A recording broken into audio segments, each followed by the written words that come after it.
Selamat datang di channel Zakaria. Kali ini kita akan membahas Candi Muara Takus, candi paling misterius di Indonesia.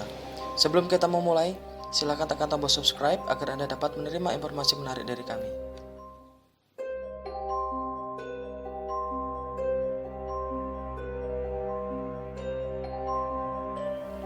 Candi Muara Takus, candi paling misterius di Indonesia. Candi Muara Takus adalah sebuah situs candi Buddha yang terletak di Desa Muara Takus, Kecamatan 13 Koto, Kabupaten Kampar, Riau, Indonesia. Situs ini beranjak kurang lebih 135 km dari kota Pekanbaru. Situs Candi Muara Takus dikelilingi oleh tembok berukuran 74 x 74 meter yang terbuat dari batu putih dengan tinggi tembok kurang lebih 80 cm. Di luar arealnya terdapat pula tembok tanah berukuran 1x5 x 1x5 km mengelilingi komplek ini sampai ke pinggiran Sungai Kampar kanan. Di dalam komplek ini terdapat beberapa bangunan candi yang disebut dengan Candi Sulung atau Tua, Candi Bungsu, Mahligai Stupa, dan Palangka. Para pakar purbakala belum dapat menentukan secara pasti kapan situs candi ini didirikan. Ada yang mengatakan abad ke-4, ada yang mengatakan abad ke-7, abad ke-9, bahkan pada abad ke-11. Namun candi ini dianggap telah ada pada zaman keemasan Sriwijaya, sehingga beberapa sejarawan menganggap kawasan ini merupakan salah satu pusat pemerintahan dari kerajaan Sriwijaya. Pada tahun 2009, Candi Muara Takus dicalonkan untuk menjadi salah satu situs warisan dunia. Candi Muara Takus ini sendiri adalah situs candi tertua di Sumatera, merupakan satu-satunya situs peninggalan sejarah yang berbentuk candi di Riau. Candi yang bersifat Buddhis ini merupakan bukti bahwa agama Buddha pernah berkembang di kawasan ini. Candi Muara Takus ini dibuat dari batu pasir, batu sungai dan batu bata, berbeda dengan candi yang ada di Jawa, yang dibuat dari batu andesit yang diambil dari pegunungan. Bahan pembuat Candi Muara Takus khususnya tanah liat, diambil dari sebuah desa yang bernama Pongkai, terletak kurang lebih 6 km dari sebelah hilir situs Candi Muara Takus. Nama Pongkai kemungkinan berasal dari bahasa Tionghoa, Pong yang berarti lubang dan Kai yang berarti tanah, sehingga dapat bermaksud lubang tanah yang diakibatkan oleh penggalian dalam pembuatan Candi Muara Takus tersebut.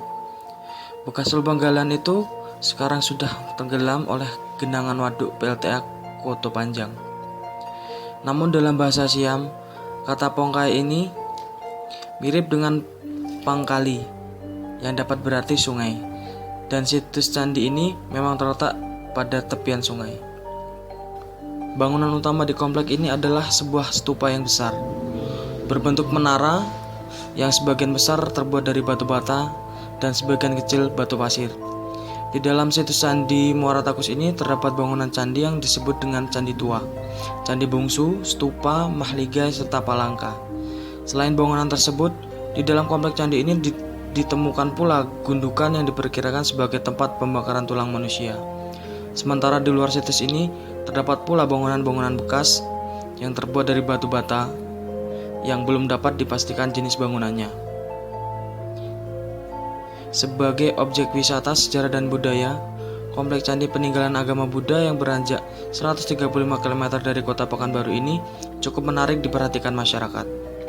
Umat Buddha setempat bersembahyang rutin di candi itu. Sejak beberapa tahun belakangan ini, candi tersebut dijadikan sebagai lokasi upacara peringatan Hari Suci Waisak.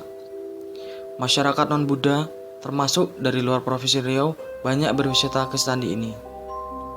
Sayangnya, misteri masih menyelimuti riwayat komplek candi ini. Sejumlah ahli purbakala mengaitkan keberadaan wilayah dan gugusan candi itu dengan kerajaan Sriwijaya. Ada juga yang mengaitkan dengan keberadaan kerajaan Melayu. Seorang sarjana Belanda, J.L. Moyne, menyebutkan bahwa Muara Takus pernah menjadi pusat kerajaan Sriwijaya.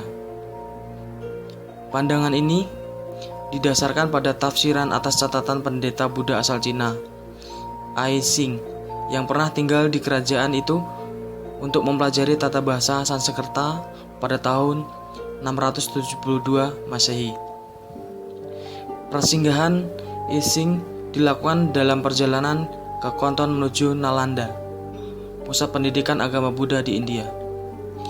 Dari Sriwijaya, pendeta itu sempat menetap di kerajaan Melayu selama 2 bulan, lalu belayar dan tinggal sebentar di Kedah.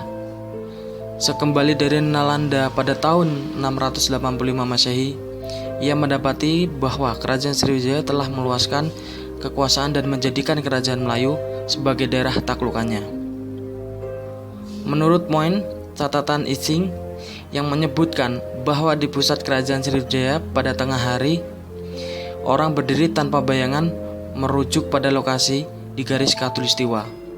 Lalu lokasi Muara Takus berada dekat dengan pertemuan 2 sungai, yaitu Kampar Kanan dan Batang Mahat.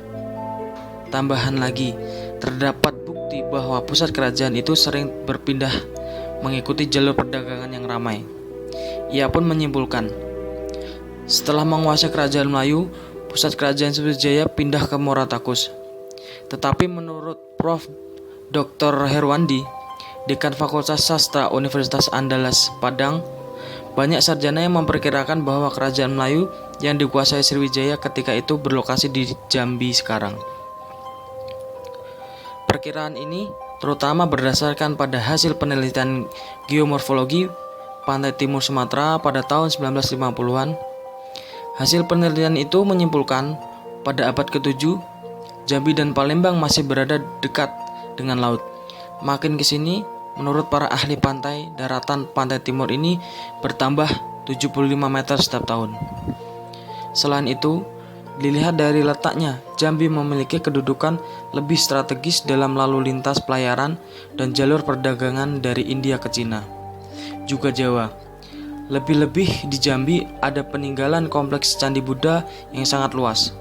Pakar sejarah dan filologi Indonesia pun seperti Slamet Muljana lebih cenderung menyatakan bahwa kerajaan Melayu ketika itu terletak di muara sungai, Batanghari atau Jambi sekarang.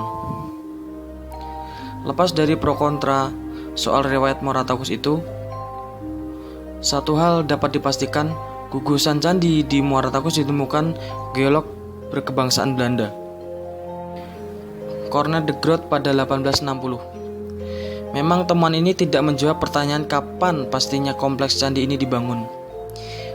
J.L. Moen sesuai dengan kesimpulannya, ihwal pusat kerajaan Sriwijaya memperkirakan bahwa kompleks candi ini dibangun pada abad ke-7. Pakar arkeolog Jerman F.M. Schieger berpandangan lain lagi. Berdasarkan penelitian yang dilakukan pada tahun 1935, 1936, dan 1938, ia menyatakan kompleks candi itu dibangun pada abad ke-11 dan ke-12. Namun ada pakar-pakar lain yang menyatakan bahwa candi-candi itu dibangun pada masa sebelum itu, yakni sekitar abad ke-10. Sayangnya, belum ditemukan prasasti atau catatan sejarah yang menentukan kapan pastinya kompleks Candi Buddha Tantrayana itu dibangun. Tabir sejarah Candi Muara Takus boleh jadi sedikit terbuka dari prasasti peninggalan kerajaan Sriwijaya. Salah satunya adalah prasasti kedudukan bukti tahun 604 Saka yang bertepatan dengan tahun 683 Masehi. Dalam prasasti itu tertulis bahwa Dabunta Hyang Srijayanasa, penguasa Sriwijaya pada masa itu, melakukan perjalanan naik perahu membawa puluhan ribu tentara. Perjalanan dari Minanga Tamwan ini dilakukan pada hari ke-7 bulan Jesta ke arah selatan. Ada sejarawan yang menafsirkan kawasan Minanga Tamwan adalah kawasan Muara Takus sekarang.